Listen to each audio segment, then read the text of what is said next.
yo soko zaki mbumaka likasu peso ki nzamba ko bandela mukili ndeko na ngai na ndimite ko yo kozonga mutu li pungu to li peka na banzete ndeko na ngai est-ce que vous avez un génie à solo, est-ce que tu fais la politique, est-ce que tu es vraiment politique en toi?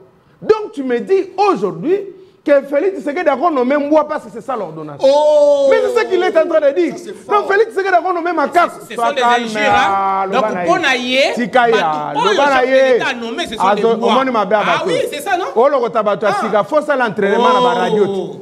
Mutu fa banda deba na kintu adi omemi ambala makomoni bare bablo kwango ça dit ayo kelo na lobité na lobby na yo boy le peuple doit être exigeant ce qui le dirige ngana tunaka ndeko chilombo biso to monaka ye wana Félix to ezala ga moko Félix ayaka chilombo yeko yana sima moko Félix ayeko ya moko Antoine ayeko yana ndenge na parce que contradiction ndeko chilombo en tout cas ici l'équipe. Donc Félix Tshisekedi azali maman na miracle, à l'équipe même Jésus-Christ na miracle.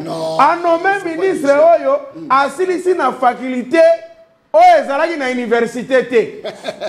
Asisi kuna. Avant faculté banda kuna, avant banda kotangisa kuna, déjà moi na mwasi na komaki na déjà licencié à cinq grandes études. Bauti Koloba walikambu ya nomination ya Ndeko Grâce, ministre ya jeunesse. Et ça ordonnance ya chef de l'État. Atabo discuter, atabo lobby.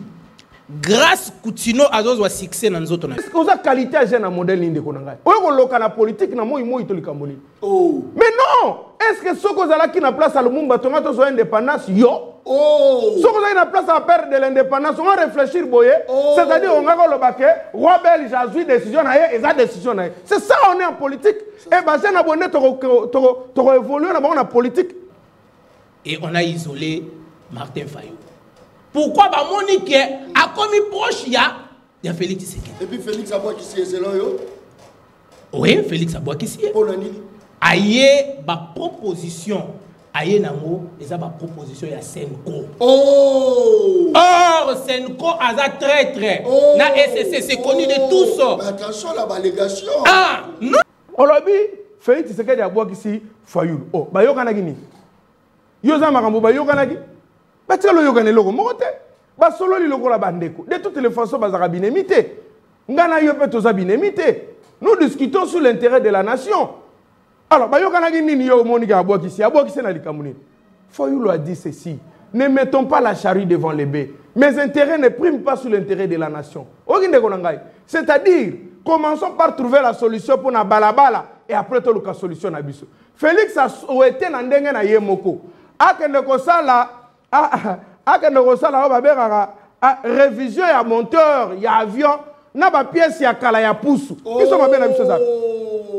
Sokaza Moutouya est décidé. Je pense bien que dans quelques heures, Bakobim cette décision pour révoquer la décidé. Révoquer Ndeko Azali Bosonanga. Pour Nini, pourquoi Azali Sousou Makanisi Mokona na Martin Fayulu était pendant que Boutou Makanisi Fayulu les Anini Aza très proche à Félix Tshisekedi. Actuellement. Oui. Nangambu ya opposition Azali comme Martin Fayulu. Martin Fayulu Azali sous l'opposition. Nabutu Kokoko et pas Félix Tshisekedi. Oh, Martin Namoyi Ayokola qui est opposant, jamais. C'est que Yomo ont confirmé qu'il n'y a pas la Bible. Je parle, tous à la télévision, tous à la émission Mounene, le peuple parle. Et maintenant, c'est le peuple qui est en train de parler. Ça, c'est fort. Ah, Nazali Kolobaboye, population na biso, balongo na distraction. Opposition, et Zalakanambo Kanabiso li sousouté. Alors, il y a des gens qui Fayulu a kendage pas Tshisekedi na butu. Dès qu'on a une politique, na conseil la politique, il y a trois choses pour devenir grand et respecté. Dis ce que tu as vu, dis ce que tu as la preuve et réserve-toi de tout ce que tu n'as pas totalement de preuve. Oyoki, Martin Fayulu a mon Tshisekedi na butu te. Akende omone na moi. Contrairement avec les autres. Akenda na moi. Te na lobi soka na poso omona kenda na moi. Akenda na moi na biso no sabi. Na kenda komona ye. Te jamais. Alobi na kei komona ye ayebisi biso. Très bien. Pas faux congolais. Les faux congolais. C'est celui qu'on ne peut pas encourager à détourner. C'est-à-dire oyo azali ko détourner, azana makanisi ya mabe. Mais vous allez comment na mutunyo so azali ko détourner bazo chaye na maboko ya justice. Et vous allez comment justice, ils allez kolandela ancien ministre de la justice. Oh, bah soupçonné que a détourné mon. Mais non, combien de ministres qui va interpeller pour le détournement? Il y a Makambambon. Donc cela veut dire pouvoir il y a Félix Tshisekedi et ça pouvoir ils allaient pardonner na état de détournement. Alors commanditaire, il y a tout un commanditaire. Il y a le faux congolais. Donc il n'a même pas compris la question. Le faux congolais, n'a répondre na quel sens na yo. Donc Félix Tshisekedi n'est pas un faux congolais. C'est ça la logique. Parce que le commanditaire, l'État, c'est Félix qui leur nomme. Félix n'est pas un homme qui dit ah? N'a bien? Oh. Parmi l'État, c'est Félix qui leur nomme, non? On a eu ce solo. Mouyibi nyonso yi bakambongo l'État na Congo ba malfaiteur nyonso ba braqueur ya mbongo l'État nyonso. Oh na le bien procès 100 jours mbongo kenda nani anomaka yi tokende fo dossier forage nani anomaka yi dossier chilejelu nani anomaka yi Félix akosela na banzoi makambu alabi banzoi bo sabo pona ni bo pexanga na sisa chantier nzoi appelle ce gouvernement sisa chantier. Dernièrement na yokinde ko azali kolela dialogue pona nini ba se retrouver na gouvernement.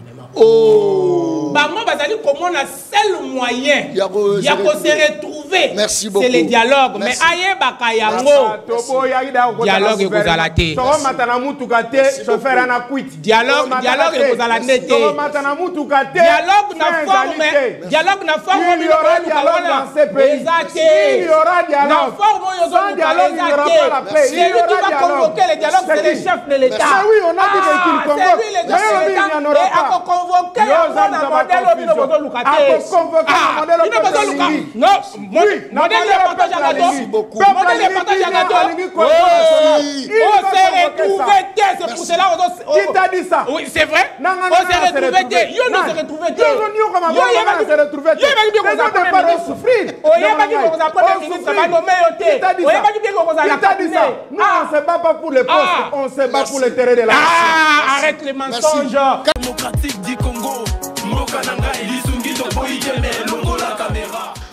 Très bien. Mokolela mo nabino balandia une très grande émission na dimension ya continent d'Asie, émission na ngai, émission na yo, émission ya population congolaise en général. Merci beaucoup pour la confiance au Bozako Pesa na journaliste de la rue, journaliste à Balabala John Kabamba, ça c'est très bien.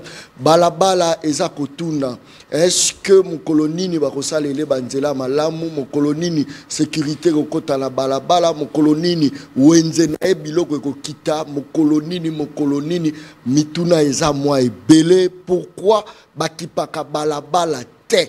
Pona nini bango tout bayaka kozwa bokonzi na balabala après batiki balabala. Il y a des questions où eza ko tuna ma ebele. Balabala za kotuna omoni moto azoko changer mbongo na balabala baye ba braquer ye pas sa victime ba braquer moto atelemi na balabala zo transport ezate transport eza ya komata moto akoti na motuka na balabala kangami na embouteillage balabala za kotuna intérêt na ye eza nini tobeta lisolo balabala tala za kotala ngaya lobi John na bandi wi na bandi balabala za kotuna. Pour la nini premier ministre, pour la nini ba ministre, ba sibisaka tracasserité, pour la nini ba sibisaka insécurité te, kaka balabala nda sibi, yoka mituna ya balabala. Wana za kotala nga lobi ya za la kaka boy, aloba kaka boy, aloba nano kutana na braquage te, mokolo kutana na braquage, ne moko benga ngai, likambo za te, ça c'est très bien. Moïse Katumbi Chapwe renie son état-major à Bruxelles. Je crois que Yiki Kezamo Makasi Bookaki appelle il y a Joseph Kabila Kabang na ba opposant nyonso abengse ba opposant nyonso Bookaki réplique il y a Martin Fayoulou Madidi ezali solo toko beta mokolo malelo na kati ya plateau ya émission Le Peuple Parle. Où en sommes-nous na accord entre RDC na Rwanda? Tout comme à niveau nini. Gouvernement soumis à deux et bimi. Tout comme wapi. Tous en retour dans ma question pe moi est belé. Ma question moi est belé. Accord minier RDC États-Unis d'Amérique. Le Congrès américain saisit Donald Trump. Boyoka. Le partenariat minier entre Washington et Kinshasa provoque de vives remous aux États-Unis d'Amérique. Boyoka, l'actualité balabala. Boyoka. Boyoka. Merci beaucoup. Tous la Jean-Ping Aloula. Jean-Ping. Mbote na. Mbote na yo mwana mboka John. Mbote pe na ndeko tokosombitini na ye makanisi na tongo na lelo. Na sepeli makasi na invitation oyo pesinga na mokolo na lelo to ko sosolisa ba mboka. Kasi na sengele ko ebisa pe balabala. Eloko moko ke balabala pe azala agent ya contribution à malheur na été. Balabala. Balabala tango biso bato balabala parce que ndeko John ngana utago ebisa mutu moko na lobi biso za bato na ebite bandeko mususu mengana kola na fi moko ke na lia fufuna mungwa biso bana balabala na pilipili na mwa mungwa na mwa pilipili babu etika ka bongo le biso toliaka boa ya simandako biso bano tokendaka classe na kaye na kati ya sachet sucre biso bano tozalia fofua pio ya 2 jours biso bana o totangi na vie o ezalaki ke aneo batangisi o aneo wana batangisi mwana mususu Jean-Pi biso ba e oyo tokenda ko melela tia milike pa ba voisin biso bato tozalia soso kana bona ne pe obobokolaki ko banda janvier tina mokolo bokomi. Nous avons le devoir aujourd'hui na je devoir à sensibiliser peuple na biso balabala parce que peuple na biso ezali balabala peuple foyer bake nazali balabala et ngai balabala ne na pesa ka pouvoir. Très bien. Et tiens c'est que de mulumba lobaka na biso lobi dans la démocratie c'est le peuple qui est souverain. Très bien. Et c'est le peuple qui donne le pouvoir malgré qu'aujourd'hui il y a une inversion des rôles, il y a les pyramides renversées. Au lieu que ceux qui dirigent puissent respecter ou faire la volonté, il y a peuple. C'est le peuple qui commence à faire maintenant la volonté de ceux qui dirigent. Alors, monde en l'envers. Monde en l'envers. Donc, mokonzi a commis moumbo a commis mokonzi. Pour la nini na motema mabe ndeko Chilombo. Oyo ngana tunaka. Ndeko Chilombo biso to monaka ye wana Félix, to ezala moko Félix ayaka Chilombo yeko yana sima, moko Félix yeko ya moko Antoine yeko yana ndenge na ye. Parce que contradiction ndeko Chilombo en tout cas ici l'équipe na comme mon avant de bo soko zangelo ko seko bani ko tama vidéo à chef de l'état et gouvernement et bani ko ezo se qui ça nazo biso so elo ne se kisaka yo to ko bimisa gouvernement serré ba bisi gouvernement et panzana ya ba mutation bani ko se ça mutation bani ko se ça ole président na éviter ce qui président na éviter donc apparemment bato union sacrée ba yebi différence entre remaniement na réaménagement technique du gouvernement. Ba yebi na bango te. Beaucoup de 4 personnes au gouvernement, vous venez en remaniement. Non, on a dit réaménagement technique du gouvernement. Ndeko Chilombo yebi yango te. To vandi boye total association ba drumer ba super ministère na bango. Ya to c'est la coco association ba drumer. Ba to beta drum ba papi kakol ba sege minio maniata. Bazu moi ndeko na bango pe ba nommé. Donc kaka aussitôt grâce continue azolinga azoli kanisa ko banda ko sala politique ayebisi tata na mama na ndeko Chilombo lokola zali mystérieux ayoki mbala moko nommé grave mwana mwasi oyo parce que to lobela na grâce continue ndeko na ngai aza pedeta mobali taza mwana mwasi oyo grâce continue asali sunni na kotika kasiko asimbata stilote sacré ba wanganier balukuta misine bato yo tala lukuta ya mwana mwasi alobi na biso aza licencié en sciences politiques atangi na université ya Paris Chrétienne. Na neni naza licencié ya 2022. Alors que faculté wana na université à Paris Chrétienne ekoti nango ekomaki kosala effectivement kaka le 2 juin 2023. Non. Donc il y a un licencié avant même l'université Voilà ministre Congo. Nalobi na yo très bien. Mwana mwasi oyo Madame Grâce Coutinho. passé de son état. Alobi na biso aza licencié na 2022. OK, na 2022 na université nini Paris Critère. Et si ka sali science politique. Nzoka nde université wana. Ezali ko exister nango mais bazwaka mokano ya kokota faculté ya science politique kuna ezalaka le 1er août 2022. Ce n'est que le 2 juin 2023 est comme effective lorsque le conseil d'administration a bango ba autorisaki. Donc Félix Tshisekedi azali maman na miraculé à l'équipe même Jésus-Christ na miracle.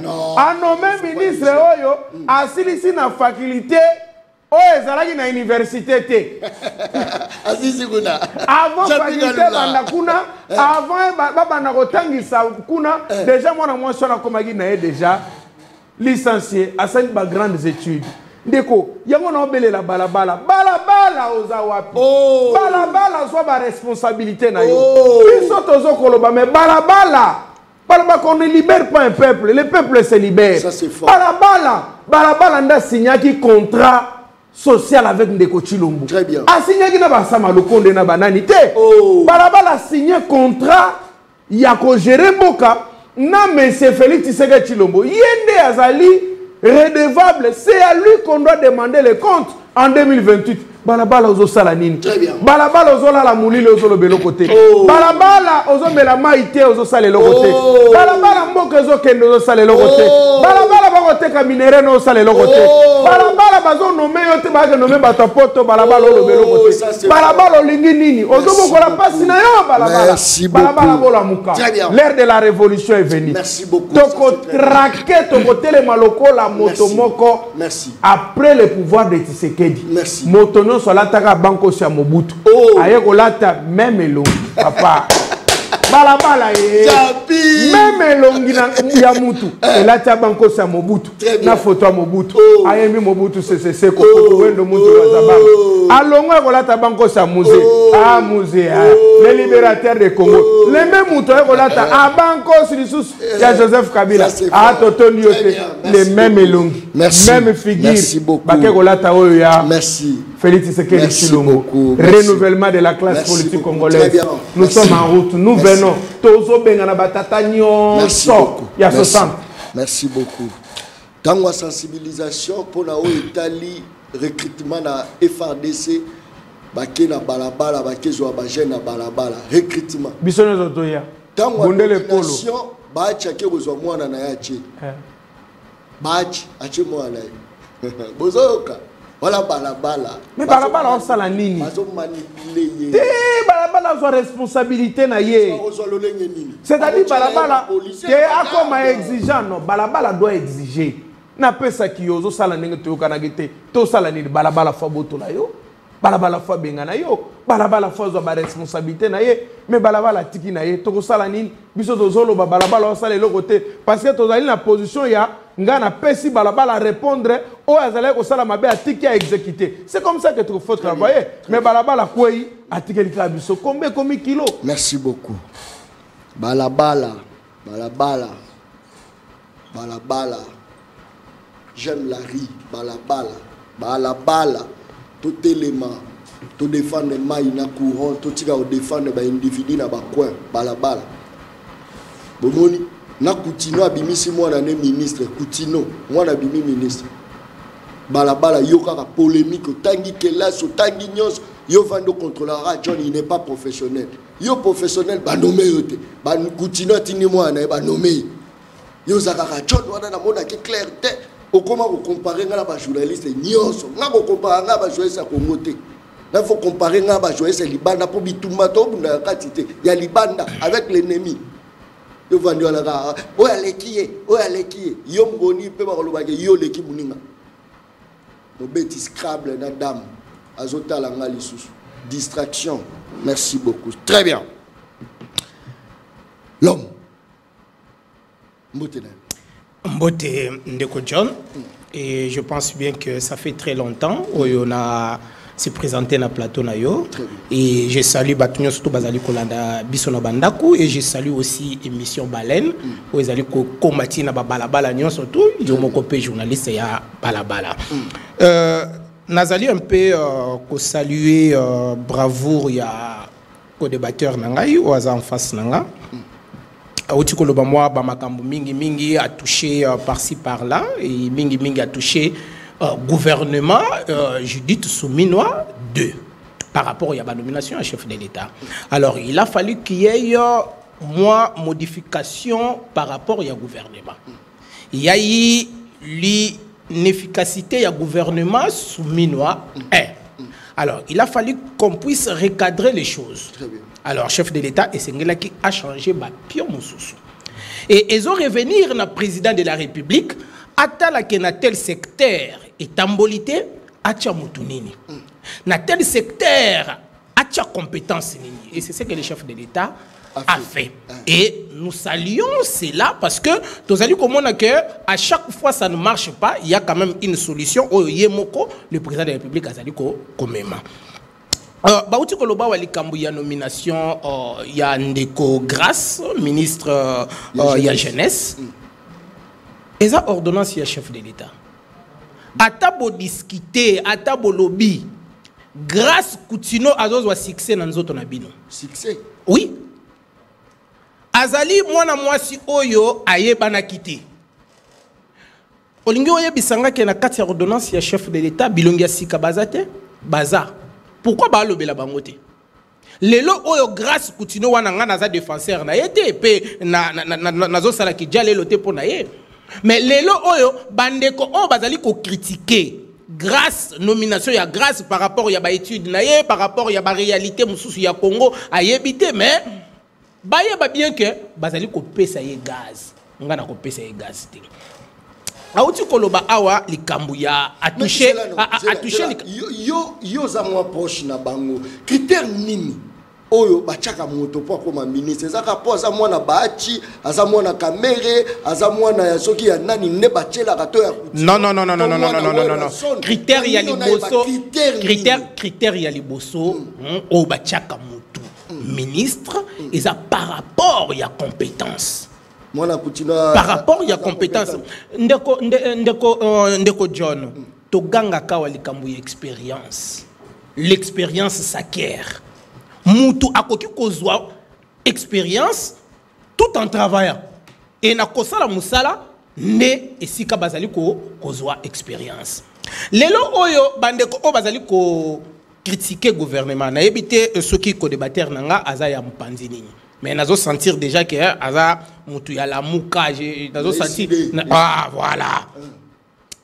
Il y a eu chef de l'État tango a sali volonté na ye ya ko recevoir Moutou nyon surtout na concertation où ils allaient qui initié par Yemoko nanzela ya conseiller na ye Eberan to mona ki batu oyo ba recevoir ki bango. Et na ngambu ya opposition to na ngambu ya batu la mouka ba boycota ki yamu. Mais baye ko sauter na dernière minute pour bayo ki ke gouvernement elinge bima et ba lâcher opposition. Balaché. Bato la muka. Ba lâcher opposition baya ko beta li solo. Bazali ko beta li solo nini? Bazali ko beta li solo ya dialogue de telle façon que ba komana affaire.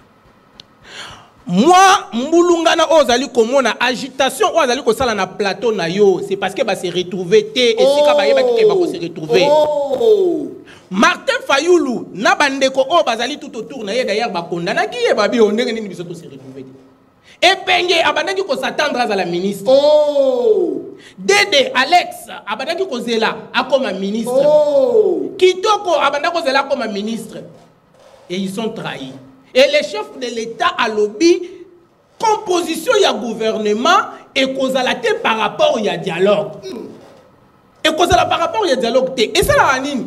Tokenda kato sololi après to kaboli gato. Au moni bandeko o bazali na bazali na exil. Bakanga mili boké de telle façon que basala bloc moko boye contre Félix Tshisekedi et natina été ba pousser ye kaka na dialogue. Et on a isolé Martin Fayou. Pourquoi bah Monique a commis proche ya Félix Tshisekedi. Et puis Félix Abouakissi c'est là yo. Oui, Félix Abouakissi. Pour la nini. Aïe ba proposition aye nango eza ba proposition ya Senko. Oh! Or Senko aza traître. Na SCC c'est connu de tous. Mais attention la allégation. Ah, non. Ndeko John, tolanda ki rapport na sorti ya Martin Fayulu tango asili ko solana chef de l'État alobi nini na yaki ko proposer ye andima dialogue ezala tenu par bandeko ya catholique na bandeko ya protestant toyokaki yango. Donc cela veut dire Martin Fayulu basimbisi ye bo et pas batu ya OCC et SCC na batu ya Senko. De telle façon que va faciliter le Kowana, c'est le chef de l'État Yemoko qui est capable d'initier dialogue. Et Ndeko John a relevé le Komoko. Ce qui Félix Tshisekedi a beau organiser dialogue, a sali violation de la constitution. A sali violation. A sali violation. A sali libre ya condiment, to ya kobo ya dialogue. Très bien. Dialogue yo simbi manduki. Dialogue oyo tangisi makila ba congolais ba kufi na est sima na ngoyo yo koloba ke to solola nini et oluka amnistie de telle façon que ozonga lisusu na République démocratique du Congo oboma lisusu opiller lisusu. Nous soutenons ba œuvre ya malamu ya mabe tozali kocha mopanzi et tokoki ko kendete na ba discours parce que au lieu de ce cas a décidé, je pense bien que dans quelques heures, il cette décision pour révoquer la décidé. Révoquer Ndeko Azali Bosona. Pour nini pourquoi Azali sous makanisimo na Martin Fayulu pendant qu'il y a Boutou makanisi Fayulu les anini Aza très proche à Félix Tshisekedi actuellement. Oui. Nangambu ya opposition Azali comme Martin Fayulu Azali sous l'opposition. Nabutu Kokoko et pas Félix Tshisekedi. Oh, Martin Namoyi aye kola ki saki opposant jamais.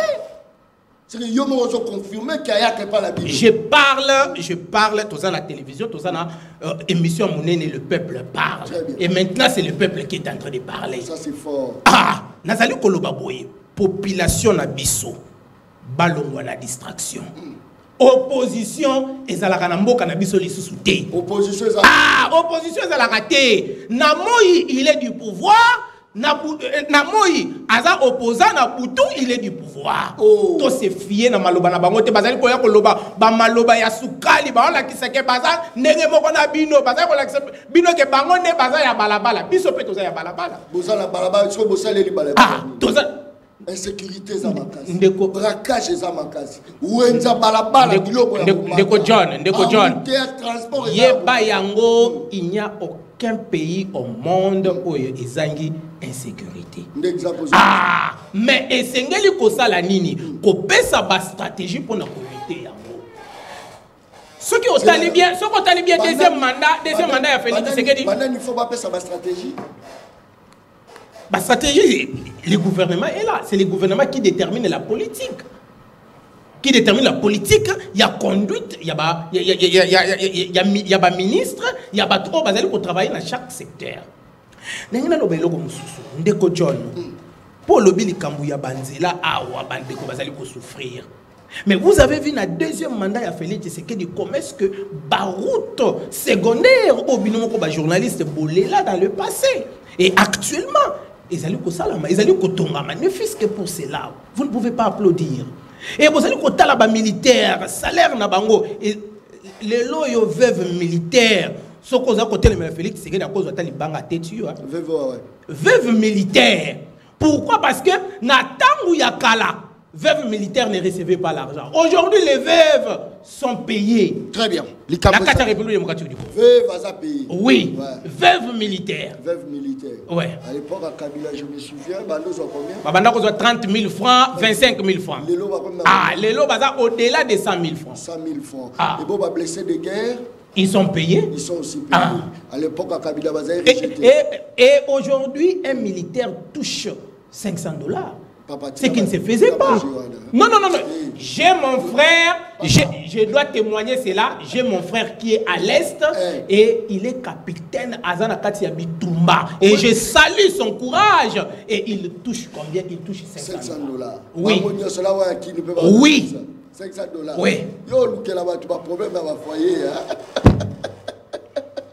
Jean-Pierre Ngaloula, vous êtes contre Félix Tshisekedi juste parce que Bino Nebogena ou Luka Félix Tshisekedi, mais Félix Tshisekedi a rejeté Bino en bloc. Voilà pourquoi Biloko Yazo Salama, là où Bino Boza Robonate, Bino Boza Rolakisaka Yamabe, Bozo Laksa Yamabe.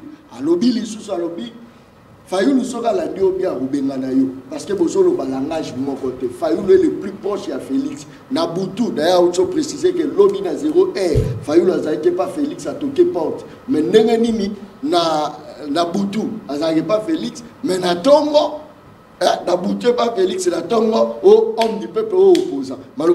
Merci Nayo, il y a Mbotika na Lukana Noko.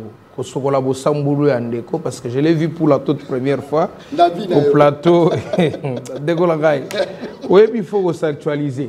Quand on te donne personne va débattre, il faut réfléchir bien. Pourquoi on dit Mazoba Pamba yo kan so bima mutomaele nzoko Mazoba na batu ba otala biso.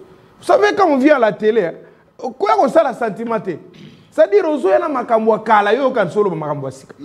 Oza non actualisé faut ko sokola yo. Gilles Moniera lobi faut ko mema bino et pas ya na kamba ba sokola bino na maya kamba ba pakola bino putulu ya taonda. Mon frère, to que no malembe. Au lobby et local liboso lobby que la nomination est à ordonnance ya chef de l'État. Bon matabo kita et qu'on changer l'autre côté. Et c'est ça les Congolais que nous avons. Des Congolais à très mauvaise qualité. Yo soko zayi mbumaka likasu. Personne qui nzamba ko bandela mukili ndeko nanga na ndimite ko yo kozonga mutu. Li pungu to li peka na banzete. Ndeko nanga est-ce que vous avez un génie à solo? Est-ce que tu fais la politique? Est-ce que tu es vraiment politique en toi? Donc tu me dis aujourd'hui que Félix Tshisekedi a nommé moi parce que c'est ça l'ordonnance. Oh, mais c'est ce qu'il est en train de dire. Donc Félix Tshisekedi a nommé ma carte. Ce sont des injures. Donc pour naïe, Tikaya, l'État nommé, ce sont des lois. Ah oui, c'est ça, non? Oh, le Rotabato, Sika, faut ça l'entraînement dans la radio. Vous te faites un débat avec une toile de Omémiamba. Ça dit à Yogelo, on a l'obité. Dans lobby, le peuple doit être exigeant, ce qui le dirige. Et c'est ça. En Europe, vous ne pouvez pas vous permettre, parce que vous êtes président, vous nommez n'importe qui. On va vous dire. Est-ce que vous avez qualité à un modèle de Konanga? Ou est-ce que la politique n'a pas été Camboni? Mais non! Est-ce que ce que vous avez qui n'a place à l'Umumba, tomato soit indépendance, yo? Ce que vous avez la place à perdre de l'indépendance, on va réfléchir, boye. C'est-à-dire, on va le baquet, roi belge a eu décision, et ça décision. C'est ça, on est en politique. Et bien, j'ai abonné, tu as évolué dans la politique. Dès que tu nous décevoir, on va nous abonner. Attends, je te dis la vérité. Oh, ils ont acharnement à nomination. Oui, je te comprends. Ne crois pas que le bagi malam. Non, je te comprends parce que tu n'es pas élégant. Tu n'es pas élégant et non, mais toi tu n'es pas élégant à la nation. Est-ce que toi tu penses que tu parles bien? La nation. Non, toi tu penses que tu parles bien. Tu n'es pas élégant. C'est la bassesse. Arrêtez ça. C'est toi qui es bassesse. C'est la bassesse. Si Kala Nakati, il y a débat. Si Kala Nakati, il y a débat. Les jeunes Congolais, nous sommes dans l'âge de renouvellement de la classe politique. Nous sommes dans l'âge de l'exigence et non d'obéissance ou d'imposition. Maintenant, le peuple doit être exigeant. Vous ne pouvez pas vous permettre de nommer quelqu'un avec une nationalité douteuse, niveau d'études douteuse, qui n'a jamais fait la politique. Et toi qui fais la politique, qui te bats chaque jour, on ne te nomme pas, tu dis c'est l'ordonnance. Et c'est quoi ça? Toi que nous m'allons. Yami Balé. Olobino, la mouka, consultation, la mouka, et ça qui n'a pas se retrouver, toi tu dis que, où est-ce qu'il y a une histoire politique à Congo? Avant que Martin Foyou a Kenegou, il y a un poste. Olandi n'a pas de discours. Le président, lui, Martin Foyou, m'a dit à l'objet, n'a accueilli comme on a déconangaï. Pas pour cause de bénéfice contraire na makamunazo kende koloba, je parle parler de lui de la nation. Ba solo a sorti na à lobby no clair. Gouvernement bimi omoni mutala mukate. Omoni Martin Fayulu na katite. Yo na mutu na yo ozo balugozolo bonote et baza fustigé parce que va se retrouver. On vous a dit que nous condamnons le gouvernement. Tu as entendu nous condamner Hollandi communiqué officiel. Il y a la muka ba condamner gouvernement bimi. Mais ozo ba toza frustré na niveau ni. De Kodjon. Moi tu fais la information. Non mais pour balobake la muka zali frustré, il faut qu'il y ait, n'est-ce pas, communiqué officiel, il y a la mouka. Ce que zali te toza frustré wat. Est-ce que nous avons likamuna na somino? Nous avons likamuna la mouka, nous avons un problème avec la nation. Yami balé. Olobi Félix Tshisekedi abwa kisi Fayulu. Oh, ba yokana gini. Yoza makambo ba yokana gi. Ba telo yokane loko mokote. Ba solo li loko la bandeko. De toutes les façons bazaka binemité. Ngana yo pe toza binemité. Nous discutons sur l'intérêt de la nation. Alors, ba yokana gi nini yo monika abwa kisi na likamuni. Fayulu a dit ceci. Ne mettons pas la charrue devant les bœufs. Mes intérêts ne priment pas sur l'intérêt de la nation. C'est-à-dire, commençons par trouver la solution pour na balabala et après tout la solution na biso. Félix a souhaité na ndenge na yemoko. Akende ko sala révision ya moteur, ya avion, na ba pièce ya kala ya pusu. Biso mabe na biso za. Ba pièce ya kala ya nini? Ya pusu.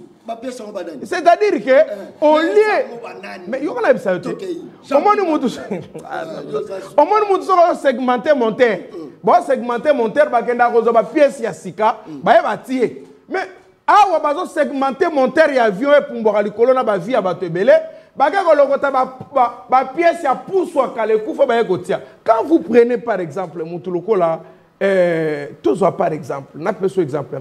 Tous ont montré quoi Mouzito. Mais Mouzito a été premier ministre en 2012. Les pays avaient la même situation. Quelle est la solution trouvée? Le président Sali Casting à Balonga a quand même Jonker, a numéro 10, a la Jonker, il y a carte et tout Jonker à terrain. N'a pas douté, je remets encore, je dis Mouzito ne fera rien. Vu le poids d'âge, vu le casier judiciaire passé, parce qu'il était Premier ministre, dans la même situation, Mouzito n'avait rien fait. On l'avait retiré la signature. Bakanga et Mouyibi, Ngaïke, le gouvernement n'a pas dirigé. Avec Jekoko Moulumba, jusqu'à ce qu'on l'a chassé.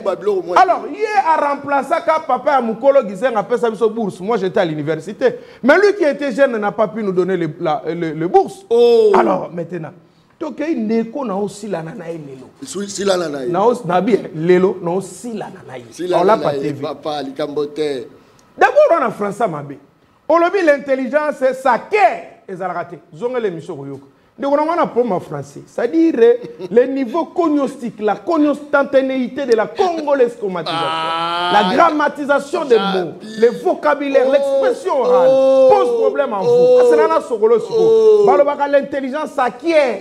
Il y a ça qui est. Ils ont raté. Yami Balé. Tout est malem. Félix ne va pas soutenir le dialogue. Mon frère, tu as eu l'accord, autant d'accord il y a États-Unis. On a recommandé le dialogue, mon cher ami. On nous a recommandé le dialogue. Lisez à l'intérieur. Soit autant accord de principe, il y a Doha. On a exigé le dialogue. Et dans cet accord-là, on a dit intégration des groupes armés non étatiques. On a les États-Unis. Et puis à Doha, on a répété la même chose. C'est qu'aujourd'hui, ce qu'on avait refusé hier, brassage et mixage, toi tu ne sais pas. Tu ne sais pas qu'on a donné à Félix condition qu'avant de signer à Doha, il faut libérer Batouananga Nyonso Bakanga qui a un procès ceci là. Toi tu ne sais pas ça. Attention Baboma qu'il faut libérer. Libération des prisonniers. DM23. Et qu'il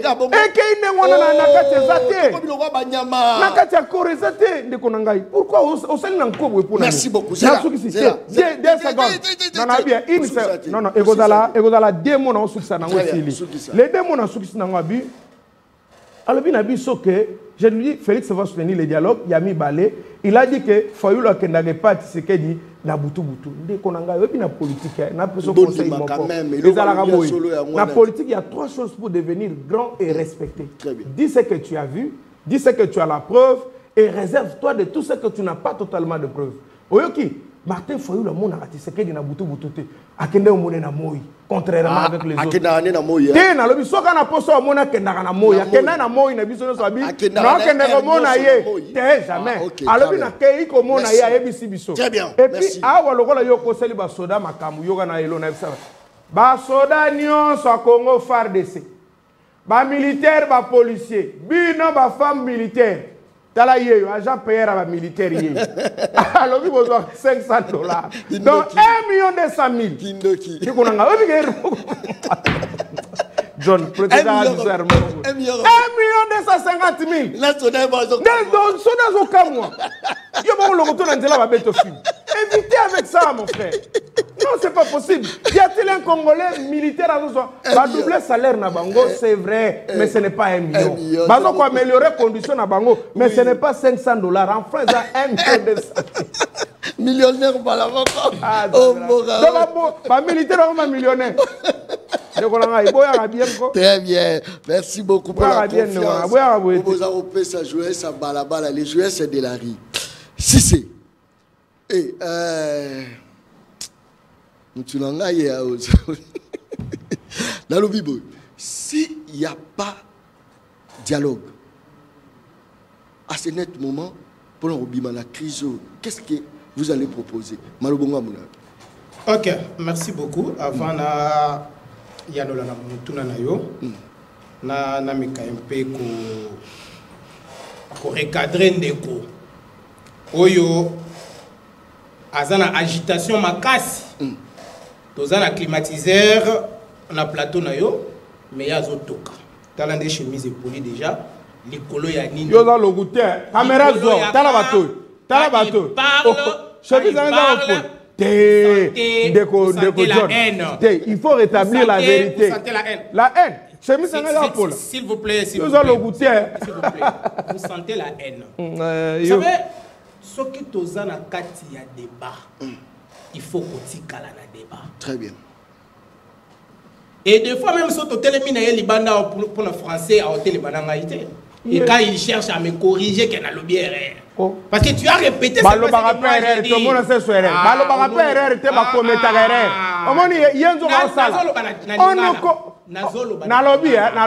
On ne fait pas une erreur, on commet une erreur. Ndeko John, ceux qui n'avaient pas bien que nos kozalana communicateurs il y a médiocre boina ngala ya. Yo sugana mais toi tu n'as pas mon niveau yo. Ça c'est tu n'as pas mon niveau.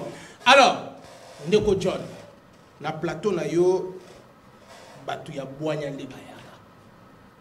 Et je pense bien que ce qui te le dit total la taille en communication, au commun que les voisins les peut-être communication après yo yebi ni solo malam.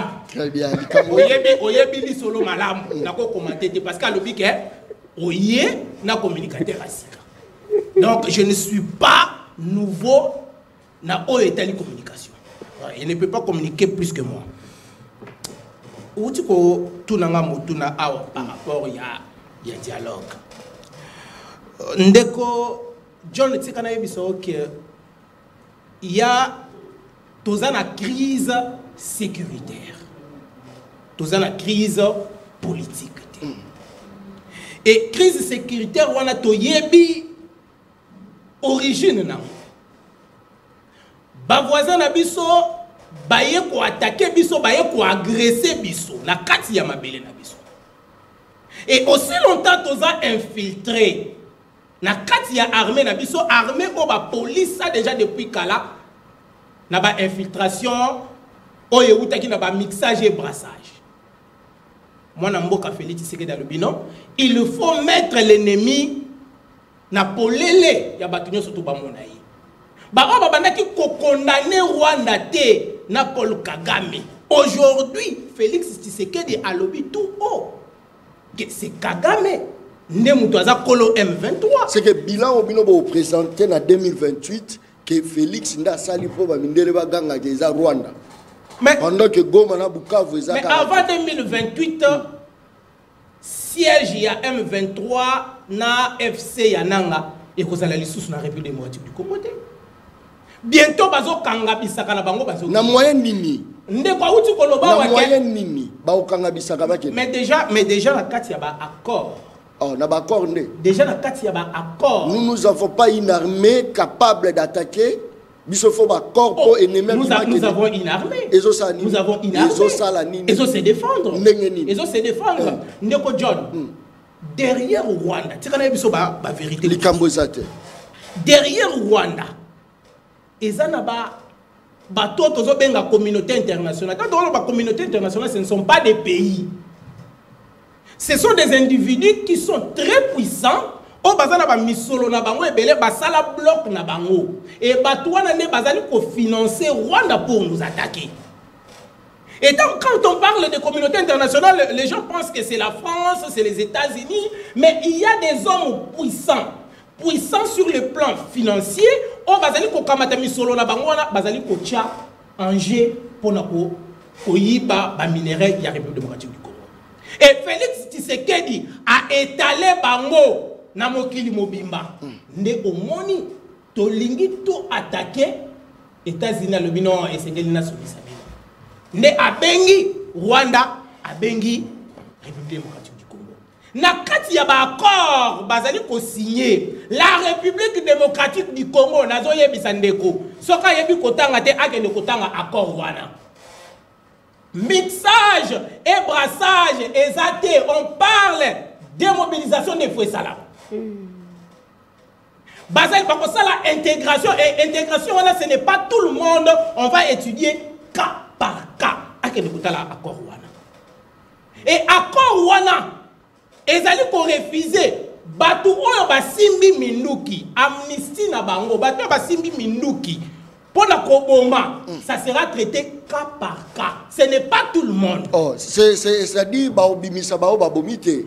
Non, na kati na yango balobi nini balobi pour la amnistie on va traiter cas par cas ya ke mutu oyo tokolandele lisusu te oyo tokolandele ti oyo penza esengeli tolandela ye dialogue oui même population ezali koloba oui mais lorsqu'on arrive na mitu ya bato bazoluka dialogue bazoluka ke tokende na dialogue biso bato toboma balimbisa biso biso batu tokenda na exil tozonga na mboka tozo pe ba poste ministériel tokamata pe ba rwandais tokotsa bango na kati ya armée c'est ça mission na bango et na dowa le ministre de l'intérieur akendaki balobaki pas question et le kwana ekosala mati donc cela veut dire on peut accepter dialogue mais déjà tant que toyebi déjà intention il y a dialogue tout le monde a bandé quoi catholique awa récemment awa nani ambongo na kati ya Rwanda mais avec quel discours même si il doit être au milieu du village mais avec quel discours oya que nous tenir yango na Rwanda mais actuellement tous allez comme on a processus il y a Doha ezali ko kene malamu processus il y a Washington ezali ko kene malamu et ba accord wana eko signamé et la République démocratique du Congo a ko récupérer penaye il y a depuis longtemps avant que cela. C'est vrai, on a dit Cambo Italie Kimia, Bolobi accord, non? Oui. Pour récupérer Kimia. Oui. Pour Kimi Nassima, il y a Nani Donald Trump, c'est ça, non? Tokimi, comme médiation. Biso Toké et Panayete, c'est lui qui nous a appelés. Na uti koye biso awa na uti koye biso diplomatie à Félix c'est-à-dire Donald Trump a vendu yo Félix Yakawa na uti koye biso yo awa yo mtolobi babengi bino c'est-à-dire Donald Trump a vendu kabo Tshisekedi Yakawa aye mbango yo nani nanga nani Kagame Yakawa aye allez avant d'ici bango maintenant tombo za uganga que diplomatie est foutie. Diplomatie. Ndeko John. Le fait y'a ko étaler ennemi. Na uti koye bisayo il y a les hommes puissants. Et hommes puissants on a trouvé ba intérêt na bango na mai. Pourquoi? Parce que le Félix Tshisekedi a étalé Rwanda que Rwanda ne muto azali ko bundisa M23. Très bien. Et Rwanda azali ko bundisa République démocratique du Congo. Merci. Mais na sima ya Rwanda il y a des hommes oyo ba financer Rwanda. Et tant que bamoni que toza déjà démasqué, baké koluka de telle façon que comme conflit entre République démocratique du Congo et Rwanda, tobengisa bango na ntoyo. Ce sont ces hommes puissants. Bamoni ke ba intérêt na bango et comme kochola parce que ba étaler bango au vu de tout le monde. Merci beaucoup. Siko maramba guerre to sali accord. To moni munguna. Kagame non? Otaki Kagame nde mutaza commanditaire marambo zo sama na est. Très bien. Siko bato ba oyiba mbongo à l'état commanditaire na. Bato bazoyi bango ya l'état. Mais nazo répondre yo. Nazo répondre yo. S'il vous balaba les Olanda. Yango muto tininga la tuna. Maman m'a tembélé. Et puis balaba quand ça va balaba les tangate. Maman m'a tembélé commis français qui toko. Ata la faute mon côté. Aibi singa la tuna. Pour la marambo est. Lobi Kagame vrai ou faux? Vrai. Quand nous lobi Kagame vrai. Siko commanditaire ya makambo ya moyibi ya mbongo alete sana. Eza ba faux congolais. Ba faux congolais. Les faux congolais, c'est celui qu'on ne peut pas encourager à détourner. C'est-à-dire oyo azali ko détourner, azana makanisi ya mabe. Mais bozali komona mutu nyoso azali ko détourner bazo chaye na maboko ya justice. Et bozali komona justice, ezali ko landela ancien ministre ya justice. Oyo ba soupçonné yeke a détourné mbongo. Mais non, ton faneli était combien de ministres oyo qui ba interpellé pour la détournement ya makambo mbongo. Donc cela veut dire pouvoir ya Félix Tshisekedi et ça pouvoir oyo ezali ko pardonner te na oyo etali détournement. Kambiste moko abisinga la toutes nos questions. Pour la ngaye ezaka bongo. Ngala balabala finga na ongai na ndimi dada journaliste non professionnel journaliste balabala inutile mais boko luka biso to ça biso bitumbo biso to za robundeza ke non moyibi place na eza prison muta gérer mabe place na libanda bato bazo mériter nde ba gérer bato bazo mériter nde ba zala wana na ba poste minene boko yeba tant Congo ezo bunda Congo ezo bonga boko mona ndeni prison kozala vraiment ouvert na batu nyonso ndeko olobi pona kimia toke na accord c'est ça non yangoti pour kimia kota accord non sur pour population se retrouver la sociale na ye ali a malamu à vivre malamu akena musala malamu ezo sangani ndeko John tango bolobaka likambo ya social na kamboka est-ce que social il faut totalaka kolia président de la République Félix Tshisekedi tango azu pouvoir mboka na kati ya bitumba est bazali ko boma mikolo nyonso to bandeki kotala ba machette bazali ko papa batu yo moko monaki na Beni obanda ko lakisa kutu bilili et permettre yete à travailler malamu mingi na ngambu ya social et pourtant misolo mingi budget na biso misolo mingi ezali ko kende wapi ezali ko kende na armée ko somba minuki ko pesa ba prime ya ba militaire ba ration ya ba militaire et tout ça et permettre te mwana mboka Félix Tshisekedi atala ba secteur nyonso na mbala moko mais avec la volonté au moins même ba fonctionnaire bazo mbongo régulièrement pe amatisi bango salaire ba militaire malgré bozo moi j'ai mon petit frère oya makila oyo ya ndimi kokende ko bundela mboka d'ailleurs nazali ko pesa ye mbote esika zali na Beni alobi ye asimba mandoki ye akokufa kaka chaque jour na solo lakana ndeko na ngai. Très bien. Il touche combien? Il touche $500. $500. Oui, ce qui ma soda, ma policier, ma fouta ma $500. Je confirme. $500. Je confirme. Merci beaucoup. Très bien. Merci. On a doublé le salaire. Il y a militaire. On va le rectifier. Et ils sont très contents de entendre micro nayo chez les militaires, chez les policiers. Et il va te dire ce qui se passe. Et sa socialité, social bolinga Félix Tshisekedi akabolaka ba masamu na banda konyo sotoninga. Déjà amélioration ya ba vie, amélioration ya ba conditions, hein? Ça fait partie. Très bien. Ça fait partie. Merci beaucoup. Bazolanda biso, batu bazolanda biso ebele. Batu bazolanda biso, merci pour la confiance que vous avez sur la journaliste non professionnelle mais très efficace. Maman Marthe, number one, my two.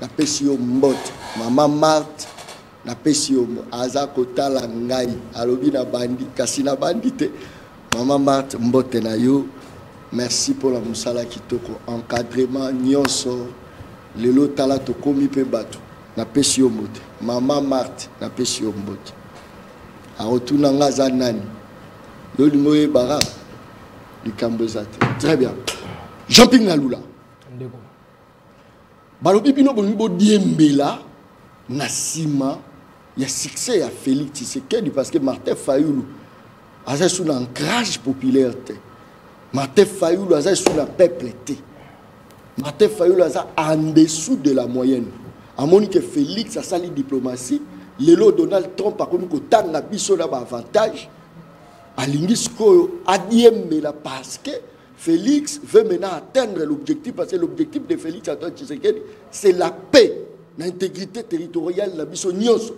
Voilà pourquoi Fayulu a érodé mais Félix a timbeli a lobby na gouvernement o na rocha été malobonga munani. Merci na yo mwana mboka ya yambo biso décidé la muka et saluer qui ba effort entreprise par la République démocratique du Congo nantina ya koluka kimia pona ekolo na biso notamment na makambozo salema na moniele na ekolo yango moni tozwaki acte ya accord de principe ya États-Unis toyokozwa acte ya accord de principe oyo ya processus ya Doha et nous avons même encouragé processus ya Luanda. Et on s'était en train de s'appuyer même sur la résolution 2773 parce que ezalaki résolution mo ezalaki malamu pona biso. Alors la muka tikala na ko regretter makasi pourquoi le gouvernement congolais s'appuya ki nangote. Alors nous on a dit au-delà de tout ça na makambo wana nyonso kimie kokota na mboka na biso kaka na nzela ya dialogue moneno tokosala autour de la thématique vérité, réconciliation, cohésion nationale et l'on a un père spirituel. Autour d'une table, c'est là qu'il peut y avoir une solution. Mais pour prétendre attendre une solution en dehors il y a un fils du pays, ce serait une grosse erreur. Mais avant, il y a un siki na mokonza au Sanjoli na retour nangai, tika sokola ndeko. Ndeko yo na aussi la nana lelo.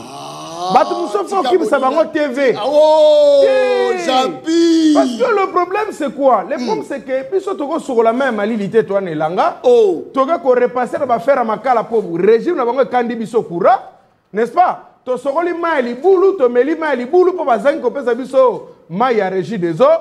To tamboli makolo parce que biso to longwa na embouteillage to comme na ba blocage et lui se permet très facilement sans maîtrise. Il y a certaines makamu ya mboka ayemba la moka se faire communicateur. Alors il n'y a pas de dialogue. Autour ce qui dialogue est alité, n'est-ce pas? Qui m'y est wap? Qu'est-ce que vous proposez? Alors avant 2028, tout ça déjà avant 2028. Il y a lobby avant 2028 M23 AFC Ananga okomona yangwana ekolongwa place wana.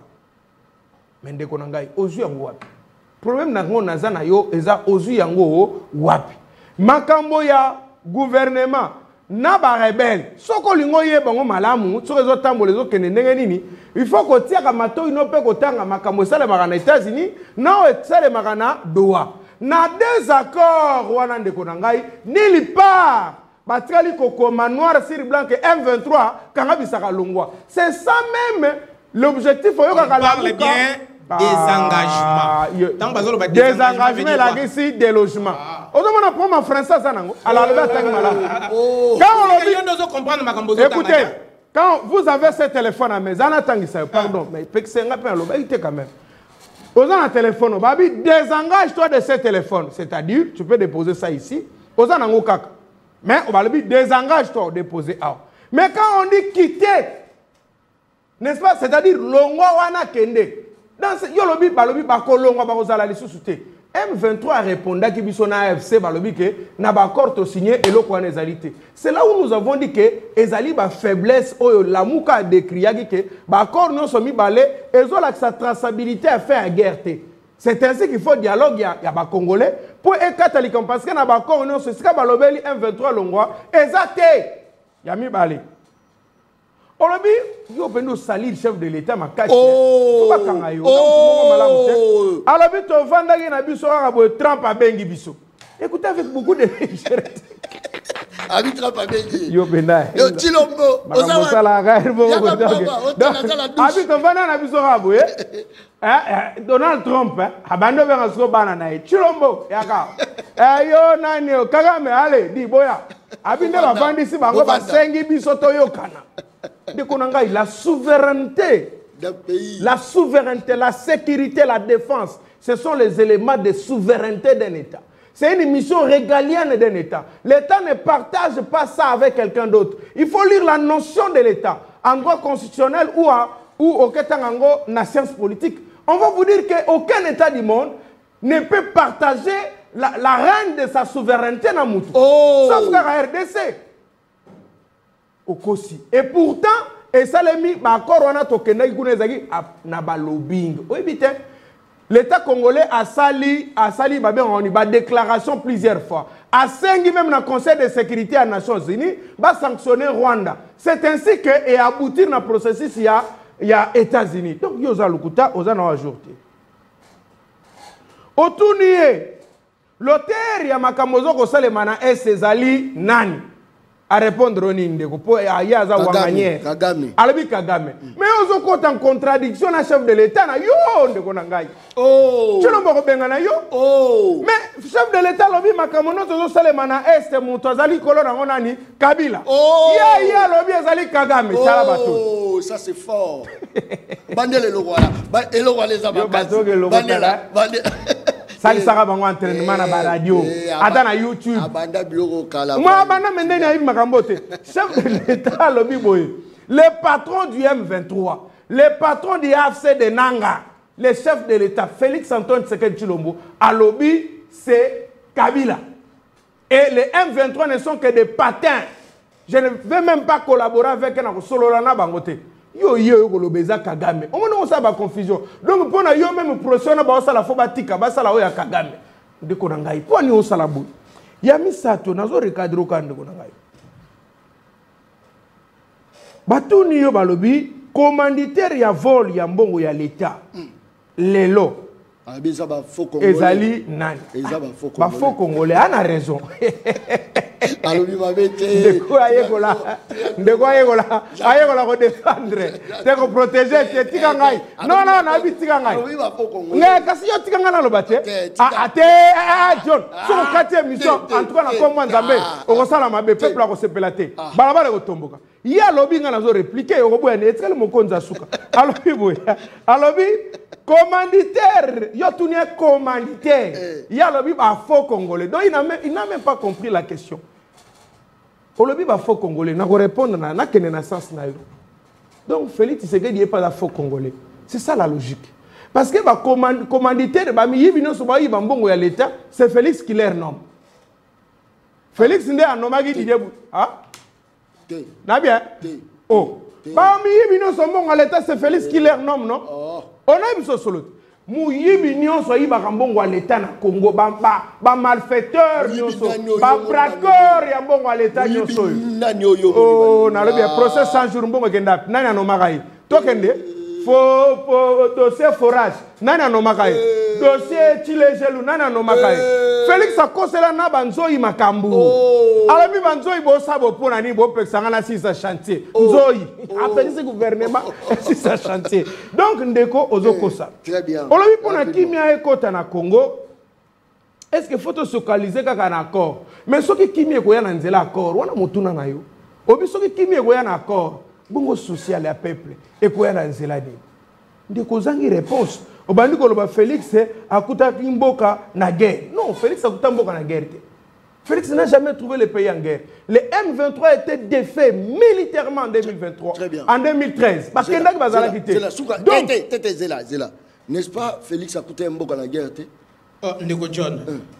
Félix akutaki mboka na guerre. Oh, Zaki wa. Ngana yo. Tango Félix a eu pouvoir. Nazalaka invité à liboso il y a plateau spécial. Au bandaki ko lakisa ba image, au bazali ko papa batuna ba machette. Yango ande guerre. C'est qui guerre non? Yoko yamba ya comment ko sela la yo. Ndeko za lukuta moko. Oko sele makambo yemta yamba ki wala ayebi yango te. 5 groupes armés. Akutaki guerre. Yango de guerre. Yango guerre. Akutaki guerre. Oui bien moté. Et toujours financé par Rwanda. Qui ne sait pas ça? Papa, insécurité na est et bandaki ko sala rage ya ko sala. Et le chef de l'État alobaki a kosilisa a kolongwa ko konzi ce qui a ramené guerre na est. Bon alobaka sala millionnaire wa mobola bondeni. Boya bobo. Omona makambo siko. Azana mosala te ti ko sala ndeko na makambo ko ba nomeye. Mona kutumwa beta ka drumba nomé ndeko na nga elenge maele boy. Toko swana makambo ekolo. Toko potana ne makambo ekolo. Zela. Bataille de pèse, ba obeka la soir. Deko John. Tala dala kanda boko a des fois biloko lo ba ko za la solo. Mais le lobo ebe numéro la ngai. Ndeni mona kutilo ba ko nomé. Mona kutilo na potana. Ndeko na nga balobe ba osale millionnaire yé. Soki ya Paris foot to ebité. Siko alobaki ba jeune nyonso ba police ndeko na nga Félix Tshisekedi a wanganière. Mama na lukuta misine na ba prométhazine na ye. To suki sa na koloba na yo bo. Olobi na koloba na yo. Olobi bolingi social ngo ya ndenge nini. Donc Félix azo masango bana ko kabola bato. Abi oui, fa kabolela biso masango. Parce que Mouzel l'a fait. Mouza kabolela, mais Mouza kabola masango na nona se. Oh! Boya bi quartier popularité. Très bien. Mouza kabola masango ndeko na ngai. Merci beaucoup. Félix Tshisekedi Tshilombo. Merci. Alobaki na biso na comme président Nzale Sili, guerre Sili, population ko bovana na Kenya. Il a failli à sa mission. Aujourd'hui le problème reste Félix et la solution c'est Félix. Autour de ça, seul, il n'y a pas 36 solutions, il n'y a que le dialogue. S'il refuse le dialogue, il sera le premier prévenu devant le tribunal de l'histoire et on va le condamner. Dernier mot, 30 secondes. Oh, mais ça peut être assisté déjà.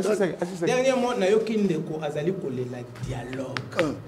Pour Nini, va se retrouver dans le gouvernement. Oh! Bango bazali comment on a seul moyen y a se retrouver. Merci beaucoup. C'est le dialogue. Mais aye bakayango. Dialogue ekozalate. Soro matana mutuka te, chauffeur ana quit. Dialogue ekozalate. Soro matana mutuka te. Dialogue na forme. Il y aura dialogue dans ce pays. Il y aura dialogue. Sans dialogue, il n'y aura pas la paix. C'est lui qui va convoquer le dialogue, c'est le chef de l'État. Mais oui, on a dit qu'il convoque. C'est lui le chef de l'Éta.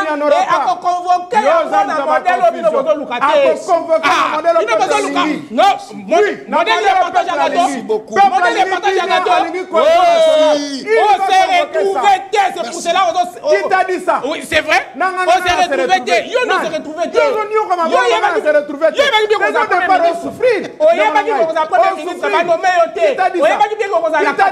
Nous, on se bat pas pour les postes, on se bat pour le terrain de la nation. Arrête les mensonges.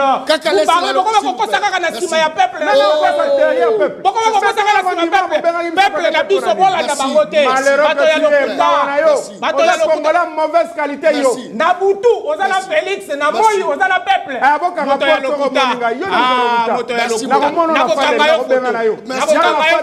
Cette fois-ci, dans Kanga photo, on peut publier.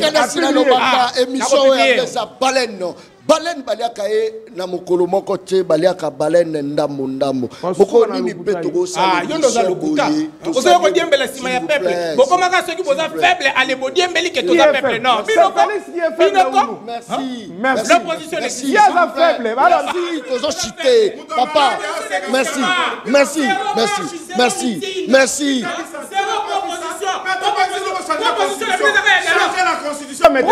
changer la constitution. Il y aura les changements de la constitution.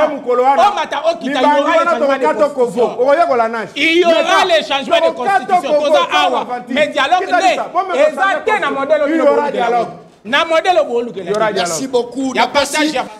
Merci beaucoup. Naba action sociale aux fondations. Maman Denise, les avocats à la carte à terrain, couper sa babousse, que soutenir Bano Bazala ba difficulté, bien que Maman Lobby a coaché caméra pour n'engue moko avec la comme c'est là un message rapidement.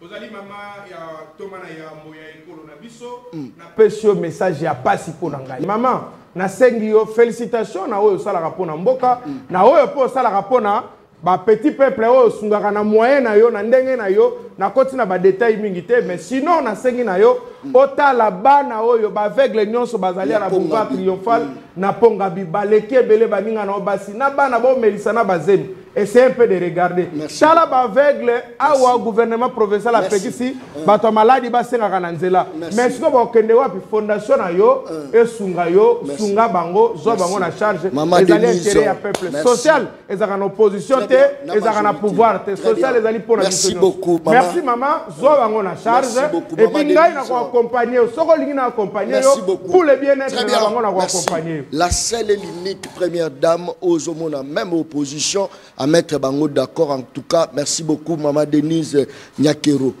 Tokutani mokolo ezo, merci et bye. Merci.